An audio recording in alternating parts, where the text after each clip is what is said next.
Thai land میں موجود Pakistani Thai پختونوں کی تعداد اب 5 لاکھ سے تجاوز کر گئی ہے، جس کی بنیادی وجہ تھائی پختونوں کے اپنے رشتہ داروں کے ہاں شادیاں ہیں۔ تھائی لینڈ کے پاکستانی پختونوں کی 90% آبادی دارالحکومت بینکاک سے 80 کلومیٹر کے فاصلے پر تاریخی قصبہ ایودھیا میں رہائش پذیر ہے۔ ایودھیا صدیوں سے بدھ مت تہذیب کا مرکز اور عظیم الشان مندروں کا مسکن ہے۔ اس وقت تھائی پٹھان تھائی لینڈ کے مقامی برادریوں میں سے ایک بڑی اور با اثر برادری ہے، جو کاروبار مملکت سے لے کر زندگی کے ہر شعبے میں نمایاں کردار ادا کر رہی ہے۔ تھائی پٹھان کمیونٹی کی تعداد کے بارے میں مختلف حلقوں کی مختلف آراء ہیں، اور چونکہ بہت سے پختون اب تھائی لینڈ کے مقامی رنگ میں مکمل طور پر رنگ چکے ہیں، لہٰذا ان کی تعداد کے بارے میں 100% درست اندازہ لگانا ممکن نہیں ہے۔ تاہم تھائی پاکستان فرینڈشپ ایسوسی ایشن کے مطابق ان کی تعداد 5 لاکھ سے زائد ہے، جس میں مسلسل اضافہ ہو رہا ہے۔ اس کی ایک بڑی وجہ تھائی پختونوں کی اپنے رشتہ داروں کے ہاں شادیاں ہیں۔ اکثر تھائی پختون اپنے بیٹوں کی تعلیم کے لیے پاکستان میں قائم مدرسوں کا انتخاب کرتے ہیں اور وہاں سے اپنے رشتہ داروں کے ساتھ شادیاں کر کے لوٹتے ہیں، جبکہ تھائی پختون لڑکیوں کی اکثریت کی شادی بھی ان کے تھائی یا پاکستانی کزنز کے ساتھ ہی ہوتی ہے۔ پاکستانی پختونوں کی پہلی نسل کی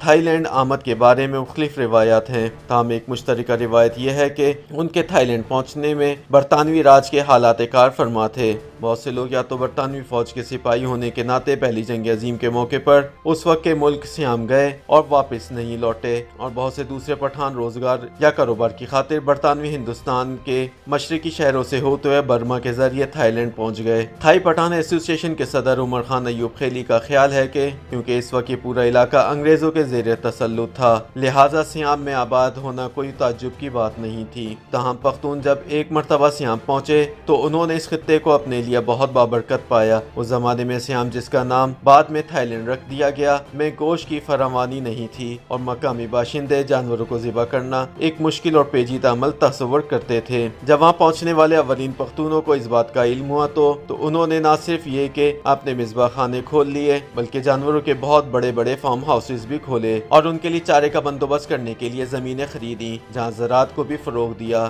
جب ان کا کاروبار پھیلنا شروع ہوا اور اس کو سنبھالنے کے لیے افرادی قوت کی کمی محسوس ہوئی تو انہوں نے پاکستان سے اپنے بھائی، بھتیجوں، بھانجوں اور دیگر رشتہ داروں کو وہاں بلانا شروع کر دیا۔ دیکھتے ہی دیکھتے پختون پورے تھائی لینڈ میں پھیل گئے اور انہوں نے وہاں اپنے مذبح خانے، فارم ہاؤسز اور چراگاہیں آباد کر لیں۔ ان پختونوں نے وہاں تھائی لڑکیوں سے بھی شادیاں کی اور یوں تھائی پٹھانوں کا کنبہ بڑھتا چلا گیا، جس میں آج بھی اضافہ ہو رہا ہے۔ جب مختلف پختون قبائل کے لوگ تھائی لینڈ پہنچے اور وہاں اپنی جاگیریں قائم کی تو ان میں روایتی مخاصمت اور دشمنی نے بھی جنم لیا۔ انہوں نے اپنی برتری قائم کرنے کے لیے ایک دوسرے کو قتل کرنا اور پھر انتقام لینا شروع کر دیا۔ کچھ روایت کے مطابق انہوں نے اپنی جاگیروں کے قیام کی مخالفت کرنے والے مقامی تھائی باشندوں کو بھی مارا اور اپنی جائیدادوں کی وسعت میں حائل ہر رکاوٹ کو مٹا دیا۔ کچھ دیگر روایت کے مطابق انگریز حکمرانوں نے ان کی دلیری کو دیکھتے ہوئے انہیں مقامی مزاحمتی تھائی گروپوں کا کلا کما کرنے کے لیے بھی استعمال کیا اور انہیں اپنا رسوخ جمانے کے لیے ہر طرح کی کھلی چھوٹ دی۔ ان سارے عوامل نے انہیں ایک مافیا کی پہچان بھی دی،